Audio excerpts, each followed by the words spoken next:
Hello friends, ఈరోజు నా పుట్టినరోజు సందర్భంగా నాకున్నంతలో ఒక్క పూటైనా కొంతమంది ఆకలైనా తీరుద్దామని ఫుడ్ డొనేషన్ చేశాము. ఈరోజు నాకు చాలా హ్యాపీగా అనిపించింది. ఫుడ్ తీసుకునేటప్పుడు చల్లగా ఉంటాయని వాళ్ళ అన్న మాటలు నిజంగా నా మనసుకి చాలా ఆనందాన్ని ఇచ్చాయి. మేము చేస్తున్నది పెద్ద సహాయం కాకపోయినా మాకున్నంతలో ఇలా చేయడం మాకు చాలా తృప్తినిచ్చింది. ఇక్కడ నుంచి నా ప్రతి బర్త్డేకి అండ్ ఏదైనా ఫెస్టివల్ కి కూడా ఇలాగే చేయాలని నిశ్చయించుకున్నాను. అండ్ ఇది నా లైఫ్ డ్రీమ్ కూడా. ఈ వీడియో చూస్తున్న వాళ్ళందరికీ నా నుంచి ఒక చిన్న విన్నపం. మన పిల్లల పుట్టినరోజులకు కానీ మన పుట్టినరోజులకు కానీ మనకున్నంతలో మనం ఖర్చు పెడుతూ ఉంటాం.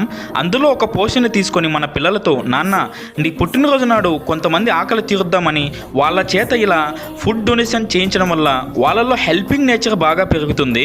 అండ్ ఇలాంటి వీడియోలో నేను మరెన్నో చేయాలని నన్ను దీవించండి అబ్బా. కంటికి కనబడు ప్రాణమా, గుండెకు వినబడు